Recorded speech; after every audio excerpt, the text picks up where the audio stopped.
Hi guys, என் பேர் ராம்குமார். இப்போ வந்து இதுதான் எங்கள் ஊர் ஆண்டிப்பட்டி. இது வந்து தேனி டிஸ்ட்ரிக்டில் இருக்குது. இப்போ வந்து நம்ம கோகோனட் ஃபீல்டுக்கு வந்திருக்கோம். நம்ம கூட எங்கள் அம்மா வந்து ஜாயின் பண்ணியிருக்காங்க. எங்கள் அம்மா ஒரு அக்ரி ஆஃபீஸர். ஸோ எங்கள் அம்மா கொஞ்சம் இந்த ஃபீல்டை பற்றி சூப்பராக எக்ஸ்பிளைன் பண்ணுவாங்க, கேளுங்க. அனைவருக்கும் வணக்கம். என் பையன் வந்து ஒரு ப்ராஜெக்ட் வந்து வாட்டர் இரிகேஷன் பற்றி சொல்லணும் அப்படின்னு சொல்லியிருந்தான். அதனால் வந்துட்டு அந்த ஃபீல்டுக்கு வந்து நாங்கள் இப்போ வந்திருக்கோம். இது வந்து கோகோனட் ஃபீல்டு. இது வந்து ஒரு 7.5 ஏக்கர்ஸ் வந்து எக்ஸ்டெண்ட் வந்து கோகோனட்டாகவே பண்ணியிருக்காங்க. பிளான்டிங் ஃபுல்லாகவே கோகோனட் பண்ணியிருக்காங்க. அதில் வந்து ஒரு நார்மலாக வந்து ஃப்ளட் இரிகேஷன் மெத்தடில் தான் பண்ணியிருக்காங்க. ஏன்னா இவங்களுக்கு வந்து வாட்டர் குவான்டிட்டி வந்து நிறைய இருக்குது. அபண்டன்ஸ் வாட்டர் இருக்கிறதுனால ஆல்டர்னேட் மெத்தடான ட்ரிப்போ வேறு எதுவும் இல்லாமல் நார்மலாக வந்து ஃப்ளட் இரிகேஷன் சொல்கிறது, இல்லைனா பேசின் இரிகேஷன் சொல்லுவோம். அந்த மெத்தட்ஸில் தான் வந்து வாட்டர் வந்து இரிகேட் பண்ணிகிட்ருக்குறாங்க. அதுக்கப்புறம் ஹார்வெஸ்டிங் வந்து போயிட்டுருக்கு. ஹார்வெஸ்டிங்கில் பார்த்திங்கன்னா நிறைய இப்போ உங்களுக்கே பின்னால் தெரியும், அந்த கோகோனட்ஸ் எல்லாமே எடுத்து பறித்து அங்கே வந்து போட்டு வச்சுருக்காங்க. எல்லாமே அங்கே வச்சுருக்காங்க. அது வந்து அதுக்கப்புறமேட்டு இந்த பக்கம் பார்த்திங்கன்னா நம்மளுக்கு அந்த கோகோனட் ஷெல் பார்த்திங்கன்னா நிறைய அடுத்து, அதாவது தென்னையிலேருந்து அந்த தேங்காயை வந்து எடுத்துகிட்டு அதை எண்ணெய் ஆட்டுறதுக்காக யூஸ் பண்ணிவிட்டு அதுக்கப்புறம் அந்த ஓடு சொல்கிறோம் இல்லைங்களா, அந்த ஓடு மட்டும் போட்டிருக்காங்க. அந்த ஓடு எதுக்கு அப்படின்னா அடுத்து வந்து மதிப்பு கூட்டு பொருட்கள் வைக்கிறதுக்காக. அந்த மதிப்பு கூட்டு பொருட்கள் வந்து அதில் செய்கிறதுக்காக அந்த ஷெல்ஸை வந்து எடுத்து வச்சுருக்காங்க. அதுவும் வந்து நம்ம இது பண்ணியிருக்காங்க. இப்போ அங்கே வந்து பார்த்திங்கன்னா நிறையா ஒர்க்கர்ஸ் எல்லாமே வந்து வேலையை முடிச்சுட்டு அவங்களுடைய களை எடுக்கிற வேலை அந்த மாதிரி வேலைகளை முடிச்சுட்டு அவங்க வந்து இப்போ அவங்களுடைய லன்ச் பிரேக்கு, அந்த லன்ச் பிரேக்குக்காக வந்திருக்காங்க. இங்கே வந்து இங்கே கீழெல்லாம் பார்த்திங்கன்னா நம்மளுடைய ஃபார்மோட வேஸ்ட்டு, அந்த ஃபார்ம் வேஸ்ட் எல்லாமே வந்து அங்கங்கே போட்டு வச்சுருப்பாங்க. எதுக்காகன்னா அங்கே அந்த பக்கம் இது எல்லாமே வந்து அப்படியே மக்கி அது மட்டையை எடுத்து போட்டுட்ருக்கீங்க. இப்போ வந்து அவங்க ஆன் பண்ணிட்டு இப்போ இவங்க ஒர்க்கர்ஸ் வந்து வந்திருக்காங்க. அதில் பார்த்திங்கன்னா அவங்க வந்து அந்த தோட்டத்தில் இருந்து அவங்க மட்டை, அதாவது நம்மளுக்கு வந்து ஒவ்வொரு முறையும் அதை வந்து க்ளீனிங் வந்து ப்ராசஸ் அப்படிங்கிறது பண்ணுவாங்க. மரத்தை வந்து பழுது பார்த்தல் அப்படிங்கிற ஒரு ப்ராசஸ் வந்து பண்ணுவாங்க. அப்போ வந்து அந்த மட்டையெல்லாம் அங்கங்கே கிடக்கும். அதெல்லாத்தையும் எடுத்து ஒரு பக்கமாக வச்சுட்டாங்கன்னா தான் வந்து நம்மளுக்கு வந்து அந்த வேஸ்ட்டு வந்து டீகம்போஸாக பண்ணுவாங்க. இல்லைன்னா ஒரு மிஷினில் கொடுத்து அதை எல்லாத்தையுமே தூளாக பண்ணிடுவாங்க. அதாவது ஷ்ரெட்டர்னு சொல்லுவோம். அந்த ஷ்ரெட்டரில் கொடுத்தாங்கன்னா உங்களுக்கு வந்து அது அப்படியே வந்து பவுட்ரு மாதிரி வந்துடும். அந்த பவுடரை வந்து மரத்துக்கு வந்து உரமாகவும் அவங்க வந்து பயன்படுத்திக்குவாங்க. நிறையா களைகள் எல்லாமே இருக்குது. அந்த களைகள்லாம் பார்த்திங்கன்னா வந்து அடுத்து இவங்க வந்து நார்மல் வந்து ஒரு டிராக்டர் வச்சு உழுகுறப்ப வந்து அதுவாக வந்து எல்லாமே வந்து ரோட்டவேட்டர் அப்படிங்கிற ஒரு கருவி மூலம் உழுகுறப்ப இது எல்லாமே வந்து சின்ன சின்ன துகள்களாக மாறிடும். அதுவும் வந்து நார்மலாகவே வந்து டீகம்போசிங் ப்ராசஸ்க்கு வந்து போகிறப்ப அது உரமாக அப்படியே வந்து நம்மளுக்கு வந்து மாறக்கூடிய நிலையில் வந்து இருக்கும். இது தென்னைன்னு எடுத்துட்டிங்கன்னா ஒரு 45 நாளைக்கு ஒருக்க வந்து ஹார்வெஸ்டிங் அப்படிங்கிறது பண்ணுவாங்க. அப்போ அது இல்லாமல் இளநீன்னு எடுத்தோம்னா உங்களுக்கு வந்து ஒரு 30 நாள்லையே வந்து நம்ம வந்து ஹார்வெஸ்டிங் வந்து எடுக்கலாம். அதனால் தண்ணி வந்து உங்களுக்கு ஒரு டெய்லி வந்து 100 லிட்டர்ஸ் அப்படிங்கிறது வந்து ஒரு மரத்துக்கு தேவைப்படக்கூடிய நீரினுடைய அளவு.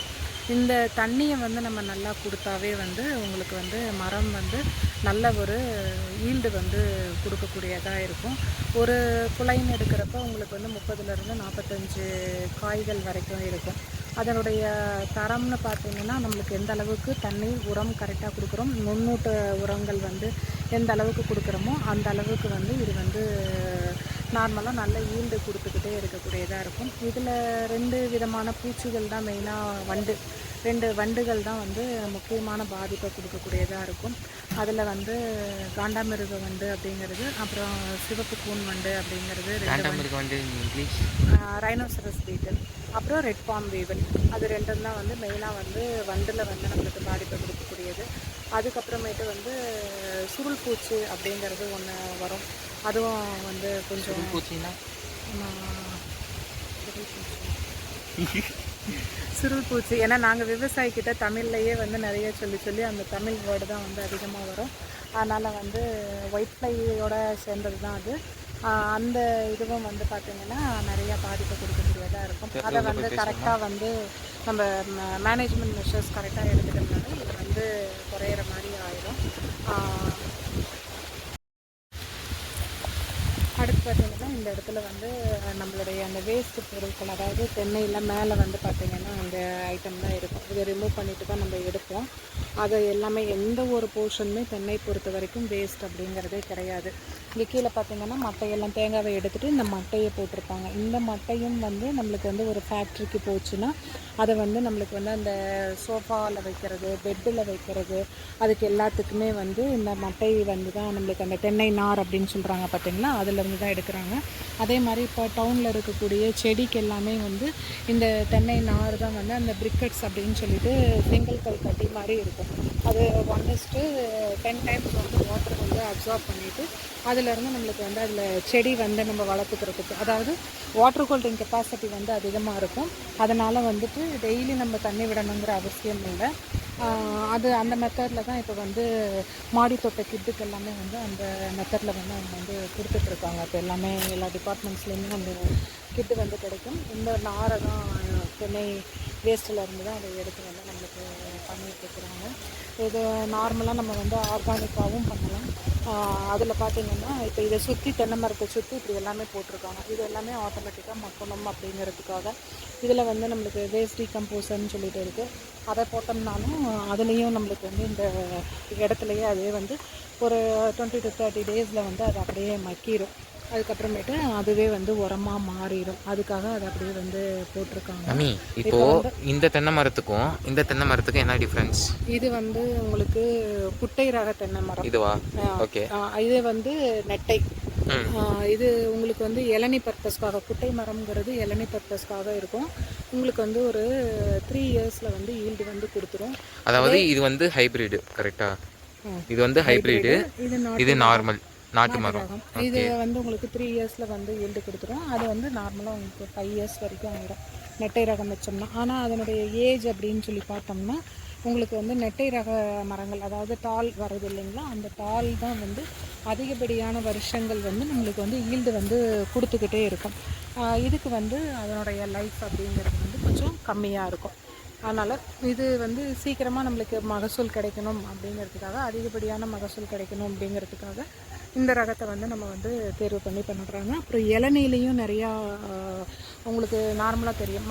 மஞ்சள் கலரில் ஒரு இளநீ வரும், பச்சை கலரில் வரும், ஒரு மாதிரி ஆரஞ்சு கலரில் வரும். அந்த எல்லாமே வந்து இந்த குட்டை ரகத்தில் தான் வந்து வர்றதுக்கு வாய்ப்புகள் அதிகமாக இருக்குது. அப்போ இந்த இதில் இந்த மரத்தில் இருக்கிற இளநீங்கெல்லாம் அது நார்மலாக க்ரீன் கலரில் தான் வரும். க்ரீன் கலரா? ஓகே. இதில் தான் எல்லோ விஷ் அந்த மாதிரி வரும். எல்லா கலரும் 3 கலரில் வந்து வேறு வேறு வெரைட்டி. அதில் வேறு வேறு வெரைட்டியில் வந்து நம்ம வந்து இளநீ பர்பஸ்க்காக வேணும்னா நம்ம பண்ணிக்கலாம். இப்போயே வந்து இளநீ ப்ளஸ் தேங்காய் ரெண்டுத்துக்கும் பண்ணக்கூடிய ரகங்களும் வந்து நிறையா வந்திருக்கு. இப்போ வந்து இங்கே யூஸ் பண்ணுற வாட்டர்ஸ் எல்லாமே அது பிஹெச் எவ்வளோ இருக்கணும், அதே மாதிரி டிடிஎஸ்லாம் எவ்வளோ இருக்கணும், பிஓடி அந்த மாதிரிலாம் சொல்லுவாங்கள்ல, அதெல்லாம் எப்படி? அதாவது உங்களுக்கு நார்மலாக வந்து தென்னை அப்படின்னு எடுத்துட்டோம்னாவே நம்ம நடுறதுக்கு முன்னாலேயே வந்து உங்களுக்கு வாட்டர் அண்டு சாயில் டெஸ்டிங் எல்லாமே பண்ணணும். அதாவது நடவுக்கு முன்னால் எந்த பயிராக இருந்தாலுமே நடவுக்கு முன்னால் வந்து பண்ணுறது நல்லது. இப்போ தென்னை நாங்கள் நட்டுட்டோம், நாங்கள் வந்து ஒரு மரமெல்லாம் பெருசாகிடுச்சு, இருந்தாலும் நாங்கள் வந்து வாட்டர் குவாலிட்டி வந்து நாங்கள் தெரிஞ்சுக்கணும், இல்லை இந்த மண்ணோட சத்து தெரிஞ்சுக்கணும், மகசூல்லாம் சரியாக வரல அப்படிங்கிற பட்சத்தில் நம்ம வந்து ஈல்டு ஓகே மகசூல் வந்து தெரிஞ்சுக்கணும். அப்படிங்கிற பட்சத்தில் நம்ம நார்மலாக வந்து ஒரு வாட்டர் டெஸ்டிங் வந்து நம்ம நார்மலாக பண்ணிக்கலாம். அது வந்து உங்களுக்கு போரோ மோட்டரும் ஒரு அந்த மோட்டரை ஆன் பண்ணி விட்டுட்டு ஒரு 10 மினிட்ஸ், ஏன்னா அந்த காலத்தில் பார்த்திங்கன்னா இரும்பு பைப்பு தான் வந்து உள்ளே போட்டிருப்பாங்க. அப்போ இரும்பு துகள்கள்லாம் வர்றப்போ வந்து உங்களுக்கு அயன் கண்டென்ட் வந்து அதிகமாக இருக்கிற மாதிரி இருக்கும். அதனால் அது ஒரு 10 மினிட்ஸ் இங்கே போல ஸ்ட்ரென்த் எனக்கு வந்து 10 மினிட்ஸ் வந்து அந்த போரை வந்து ஓட்டி விட்டுட்டு அதுக்கப்புறம் வரக்கூடிய நீரை வந்து நம்மளுக்கு வந்து நார்மல் நம்ம ஆர்ஓ வாட்டர் பிடிக்கக்கூடிய ஒரு இதில் வந்து நம்ம தண்ணி பிடிச்சிட்டு ஒரு 1 லிட்டர் பாட்டிலில் தண்ணி பிடிச்சி அதை வந்து டெஸ்டிங்க்கு கொடுக்கலாம். அதே மாதிரி இப்போ மரங்கள் அப்படின்னு எடுத்துட்டோம்னாவே 3 அடி வரைக்கும் எடுக்கணும். இப்போ உரம் வச்சோ இல்லை மருந்து அடித்தோ இருக்கிறப்ப வந்து நம்ம வந்து அந்த உரத்தை வந்து டெஸ்டிங் அந்த மண்ணை வந்து நம்ம டெஸ்டிங் பண்ணக்கூடாது. ட்ரீஸ் எல்லாத்துக்குமே 3 அடி, முதல் அடி, 2வது அடி, 3வது அடி. ஏன்னா வேர் வந்து பார்த்திங்கன்னா first year, second year, third இயருங்கிறப்ப 3 அடிக்கு வந்து வேர் போயிடும். அதுக்கப்புறமேட்டு வந்து 3 அடியிலேயே தான் அந்த ஸ்டாண்டிங் வந்து அந்த இருக்கும் நம்மளுக்கு. வேர் அந்த அதுக்கு மேலே போகிறதுக்கு வந்து வாய்ப்பு கிடையாது. அதனால் 3 அடி வரைக்குமே மண்ணை எடுத்து தனித்தனியாக 3 போர்ஷனாக முதல் அடிக்கிற ஒரு ஏக்கரில் 4-5 இடத்துல இருக்குது. அது எல்லாத்தையுமே வந்து நம்ம வந்து ஒரு ப்ளஸ் சிம்பிள் மாதிரி போட்டு அது குவாட்ரண்ட் மெத்தட் அப்படின்னு சொல்லுவோம். அந்த மெத்தடில் வந்து நம்ம சாயில் சாம்பிள் எடுத்துட்டு இரும்பு, கண்ணாடி இந்த மாதிரி எதுவுமே இல்லாமல் அதை எடுத்து நம்ம வந்து குவாட்ரண்ட் மெத்தடில் ஒரு 1/2 கிலோ அளவுக்கு மண்ணை வந்து எடுத்து கொடுத்தோம்னா அதில் வந்து நம்மளுக்கு ட்ரீஸ்க்கு 3 சாம்பிள் கொடுக்குற மாதிரி இருக்கும். மற்றபடி உங்களுக்கு 15 சென்டிமீட்டர்ஸ் வரைக்கும் ரூட் போச்சுன்னா அதில் வந்து ஒரே ஒரு சாம்பிள் வந்து நம்ம டெஸ்ட் பண்ணிவிட்டு அதில் என்ன சத்து குறைபாடு, மேக்ரோ மைக்ரோ நியூட்ரியன்ஸில் வந்து என்ன சத்து குறைபாடு அப்படின்னு பார்த்துட்டு, அதாவது NPKங்கிறது வந்து மேக்ரோ நியூட்ரியன்ஸு, மற்றது எல்லாமே மைக்ரோ நியூட்ரியன்ஸு. அதில் என்ன சத்து குறைபாடுகள் அப்படின்னு பார்த்தோம்னா அது கூட நம்மளுடைய மகசூலை வந்து பாதிக்கக்கூடிய காரணியாக இருக்கும்.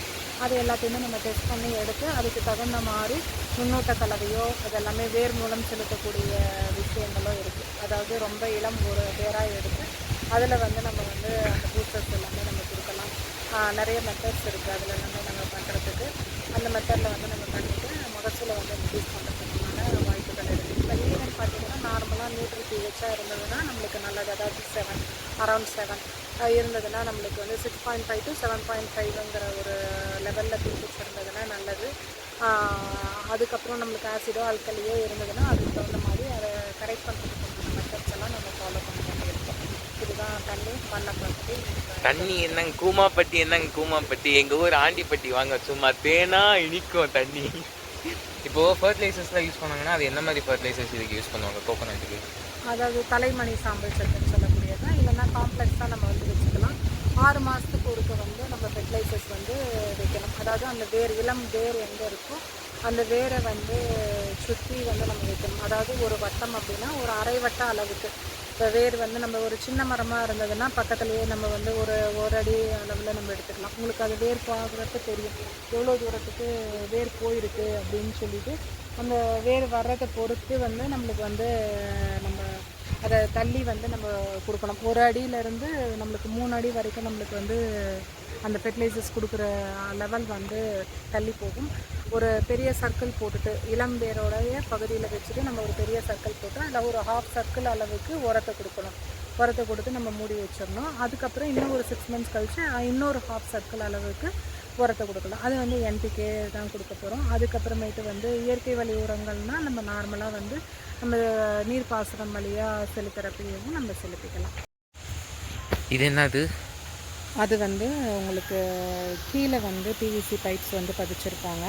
பதிச்சுட்டு அந்தந்த தோப்புக்கு, அதாவது நம்மளுக்கு வாட்டரோட ஃபோர்ஸ் பொறுத்து இவ்வளோ இடத்துக்கு தான் தண்ணி பாயும் அப்படிங்கிறது வாட்டர் ரெக்யர்மெண்ட், அந்த மரத்தோட வாட்டர் தேவை அதையும், அதுக்கப்புறமேட்டு வந்து நம்மளுக்கு வாட்டர் எவ்வளோ அவைலபிலிட்டி இருக்குது அப்படிங்கிறத பொறுத்து நம்மளுக்கு வந்து அந்த கண்ட்ரோல் வால்வ் அப்படிங்கிறத வந்து வச்சுருக்காங்க.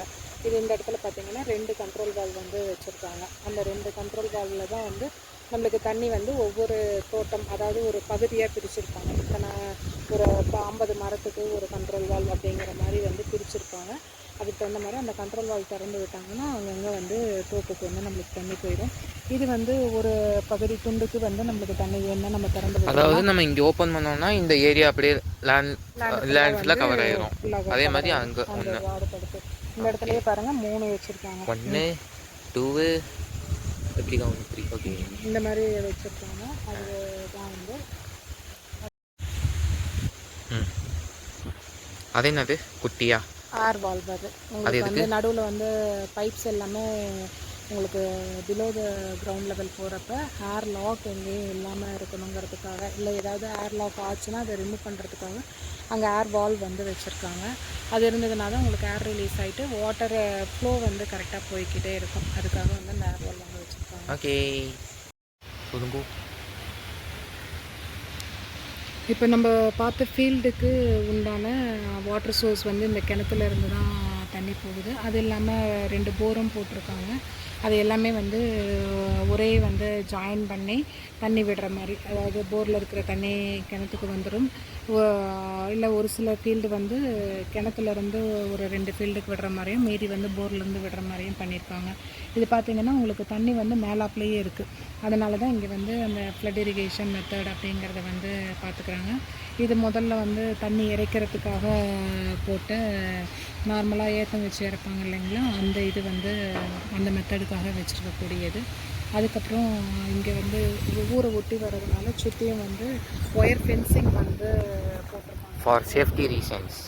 சேஃப்டிக்காக வந்துட்டு ஃபென்சிங் வந்து டோட்டலாக வந்து பண்ணியிருக்கிறாங்க. இது இப்போ முதல்ல எல்லாமே தோட்டமாக இருந்தது, இப்போ கொஞ்சம் டெவலப்மெண்ட் வந்ததாட்டி எங்கள் ஊர் டெவலப் ஆகுது காய்ஸ். வீடும் பக்கத்துலேயே வந்துடுச்சு. அது இல்லாமல் இங்கே பார்த்தீங்கன்னா நிறைய வந்து மாடுகள்லாம் வந்து வளர்த்துட்ருக்காங்க. அந்த அதையே வந்து மக்க வச்சு நம்மளுக்கு வந்து உரமாக வந்து மரத்துக்கும் வந்து யூஸ் பண்ணிக்கிட்டு இருக்காங்க. இது வந்து பால் எடுக்கிறது அப்படிங்கிறது ஆடிப்பட்டியில் ஏன்னா இது கொஞ்சம் ட்ரை ட்ராக் தான். அதனால் வந்துட்டு உங்களுக்கு இந்த பால் வியாபாரம் அப்படிங்கிறது பால் சார்ந்த பொருட்கள் வந்து நிறைய வந்து இங்கேருந்து கேரளாவுக்கும் நிறைய பால் வந்து ஏற்றுமதி பண்ணிக்கிட்டு இருக்கிறாங்க. ஸோ கேரளா அதர் ஸ்டேட்டுக்கு வந்து அனுப்பிச்சிருக்காங்க. அண்ட் ஆல்சோ இப்போ கோகனட் பிஸ்னஸ் இருக்குல்ல, அதுவும் வந்து லைக் ஆல் ஓவர் கண்ட்ரிஸ் வரைக்கும் எக்ஸ்போர்ட் வந்து நம்ம ஆண்டிப்பட்டியிலேருந்தும் நிறைய பேர் பண்ணிக்கிட்டு இருக்காங்க. இது ஒரு முக்கியமான பாயிண்ட். இப்போது இந்த மரத்துக்கும் அதாவது ஒரு 2 ட்ரீஸ்க்கு இன்பிட்வீன் எவ்வளோ டிஸ்டன்ஸ் விடுவாங்க? வந்து உங்களுக்கு வந்து 21 அடி அப்படிங்கிறது வந்து தென்னையை பொறுத்த வரைக்கும். ஒரு ஏக்கருங்கிறது 70 மரத்தை வந்து கவர் பண்ணுவாங்க. அப்புறம் ஏன் இந்த மரத்துக்கு கம்மி டிஸ்டன்ஸாக இருக்குது? வந்து உங்களுக்கு பவுண்ட்ரியில் வருது. அந்த மரம் பார்த்தீங்கன்னாவே தெரியும் உங்களுக்கு வந்து இந்த மரத்துக்கும் இங்கே அடுத்த மரத்துக்கும் பார்த்தீங்கன்னா உங்களுக்கு வந்து டிஸ்டன்ஸ் வந்து ஈவனாக கவர் ஆகும். ஆமாம், நேராக இருக்கிற மாதிரி இருக்கும். அது வந்து அவங்க வரப்பில் வச்சுருக்காங்க. வரப்புன்னா அந்த பவுண்ட்ரி வருது இல்லையா, அதுதான் வரப்பு. அந்த வரப்பில் வைக்கிறதுனால அவங்க தண்ணி அதிகமாக வரும் அப்படிங்கிறதுக்காக இந்த மாதிரி நார்மலாக அந்த காலத்தில் அந்த பிளான்டிங் வந்து வரப்பில் வந்து ஒரு சில மரங்கள் வந்து போடுவாங்க. அதனால் அந்த இது வந்து வந்துருக்கு.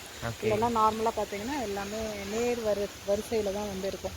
அப்போ தான் வந்து நம்மளுக்கு உண்டான இன்ட்ரிகல்ச்சரல் ஆப்ரேஷன்ஸ் அப்படின்னு சொல்லக்கூடிய களை எடுத்தல், அப்புறம் என்ன ஆப்ரேஷன்ஸு? இன்ட்ரிகல்ச்சரல் ஆப்ரேஷன்ஸ், அதாவது 2 மரங்களுக்கு நடுவில் நம்மளுடைய விவசாயம் ஈல்டு மகசூலை கூட்டுறதுக்காக செய்யக்கூடிய வேலைகள் தான் இன்ட்ரிகல்ச்சரல் ஆப்ரேஷன்ஸு. அதுக்கு வந்து மிஷின்ஸ் எல்லாம் யூஸ் பண்ணுறதுக்கு எல்லாத்துக்குமே வந்து அதுக்கப்புறம் மேலே அந்த க்ரௌன் பார்த்தீங்கன்னா மேலே வந்து முட்டாமல் இருக்கணும். இதுதான் வந்து ஈக்குவல் டிஸ்டன்ஸ். அப்போ தான் அதுக்கு தேவையான சூரிய வெளிச்சம் எல்லாமே வந்து கரெக்டாக கிடச்சி நம்ம சின்ன பிள்ளைங்களில் படித்த மாதிரி ஃபோட்டோசிந்தசிஸ் அப்படிங்கிற ஒரு ஆக்டிவிட்டீஸ் எல்லாமே வந்து கரெக்டாக நடக்கிறதுக்கு நம்மளுக்கு ஹெல்ப் பண்ணும். அப்படிங்கிறதுனால தான் அந்த ஸ்பேஸிங் அப்படிங்கிற ஒரு இதை வந்து கரெக்டாக ஒவ்வொரு செடிக்குமே அது வந்து மாறுபடும். அதை வந்து கரெக்டாக தென்னையை பொறுத்த வரைக்கும் 21 அடிக்கு 21 அடி. அதே வந்து இப்போ வந்து இந்த குட்டை ரகம்லாம் வச்சாங்கன்னா அதை வந்து இன்னும் கொஞ்சம் ஸ்பேஸிங் வந்து கம்மி பண்ணி கூட 18 அடிக்கு கூட வைக்கிறதுக்கு வந்து இது பண்ணுறாங்க. இல்லை நடுவில் ஏதாவது மரம் இறந்து போச்சுன்னா இந்த மாதிரி நடுவில் சின்ன சின்ன மரங்கள் வந்து அங்கங்கே ஏதாவது பிளான்டிங் பண்ணியிருப்பாங்க. இதுக்கு நடுவில் பார்த்திங்கன்னா நம்ம கேட்பரிஸ் இதிலெல்லாம் சாப்பிடக்கூடிய அந்த கோகோ சாக்லேட்ஸ் இருக்குது இல்லைங்களா, அந்த டெய்ரி மில்க் இதிலெல்லாம் வருது இல்லையா, அந்த கோகோவும் வந்து இன்னும் கொஞ்சம் கூலிங்கான கிளைமேட்டில் நடுவில் வந்து பிளான்டிங் வந்து பண்ணுவாங்க. அதுவும் அவங்களுக்கு வந்து ஒரு உபரி வருமானமாக இருக்கிற மாதிரி இருக்கும். இப்போ வந்து இது ஒரு இம்பார்ட்டண்டான பாயிண்ட்டு என்னென்னா, இப்போது நம்ம water resource and irrigation engineering படிக்கிறதுனால நம்ம இந்த கோகனட் கிராப்ஸுக்கு வந்து எந்த விதமான இரிகேஷன் டைப்ஸ் நம்ம யூஸ் பண்ணுறோம் அப்படின்னு சொல்லி எங்கள் அம்மா கிட்ட கேட்கலாம். நார்மலாக தென்னைக்கு பார்த்தீங்கன்னா ட்ரிப் இரிகேஷன் அப்படிங்கிற மெத்தடு தான் வந்து யூஸ் பண்ணுவாங்க. அதாவது சொட்டு நீர் பாசனம். அதுக்கு தேவையான தண்ணீரை வந்து மைக்ரோ டியூப் இதெல்லாமே போட்டு ஒரு ட்ரிப்பரில் பார்த்தீங்கன்னா 8 லிட்டர்ஸ் வந்து 1 ஹவரில் வந்து ரிலீஸ் ஆகும்.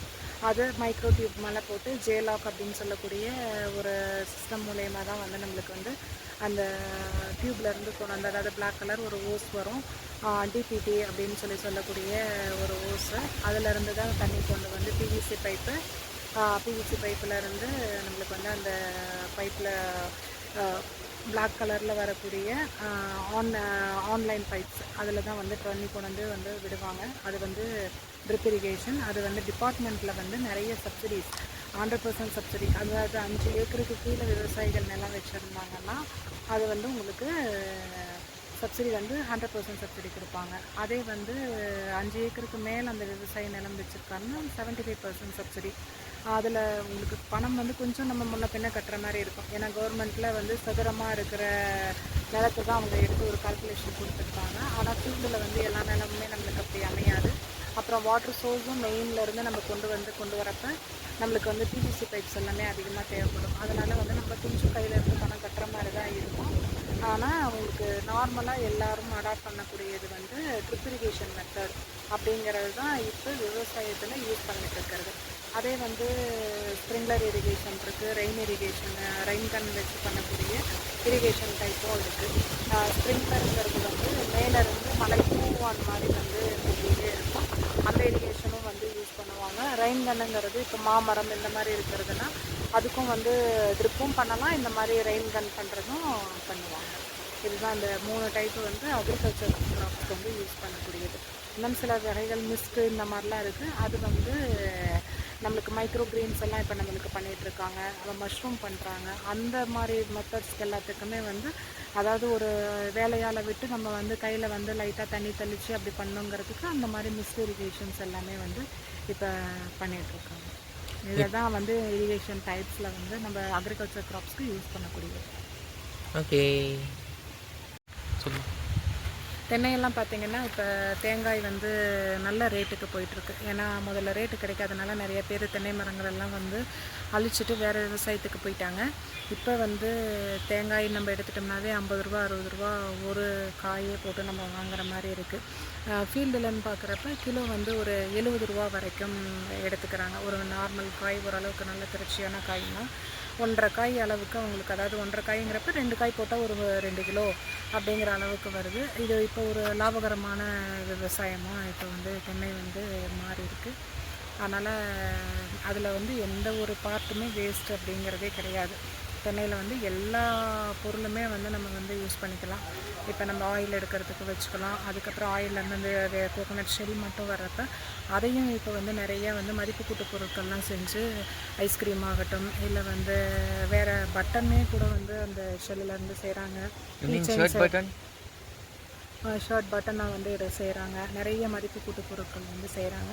அதுக்கும் வந்து எம்எஸ்எம்இயில் பார்த்திங்கன்னா நிறையா சப்சிடிஸோடு வந்து லோன் வந்து கொடுத்துட்ருக்காங்க. இப்போ நிறையா இதுலேயே பார்த்திங்கன்னா மஷ்ரூம் ஃபார்மிங் எல்லாமே தென்னைக்குள்ளேயே வந்து மஷ்ரூம் ஃபார்மிங் எல்லாமே பண்ணுற இடத்துல எல்லாமே இருக்கிறாங்க. அதனால் தென்னை விவசாயம் ஒரு லாபகரமான விவசாயமாக இப்போ வந்து மாறிட்டுருக்கு. நன்றி. அதாவது பார்த்திங்கன்னா கைஸ், இந்த நம்ம ஒரு கோகோனட் ஃபீல்டு அதை வச்சு நம்ம பண்ணுறப்போ ஓவர் நைட்டில் ஒபாமா ஆகுவது எப்படின்னு சொல்லி பார்த்தீங்கன்னா இது ஒரு ஒன் ஆஃப் த ரீசனாக இருக்கும் கோகோனட்டில் வச்சு. அதனால் இல்லை ஓவர் நைட்டில் ஆகலைனாலும் அட்லீஸ்ட் இது ஒரு இனிஷியல் ஸ்டெப் மாதிரி இருக்கும் நம்ம ஒரு நல்ல பிஸ்னஸ் பண்ணுறதுக்கு. அதனால் கோகோனட் வச்சு பண்ணுறதும் கோகோனட் வச்சு பண்ணுறது வந்து ஒரு நல்ல பிஸ்னஸாக இருக்கும். Okay guys, by. பை சொல்லுமா. பாய். ஓகே மம்மி, மிக்க நன்றி for helping for my assignment. Thank you. Okay guys, இப்போ வந்து இங்கே ஃபீல்டுக்கு வந்து எங்கள் அம்மா கூட வந்ததுனால பல விஷயங்கள் நானும் கற்றுக்கிட்டேன். நீங்களும் வந்து நிறைய விஷயம் கற்றுட்டீங்கன்னு நினைக்கிறேன். So this is my today's vlog. Bye guys.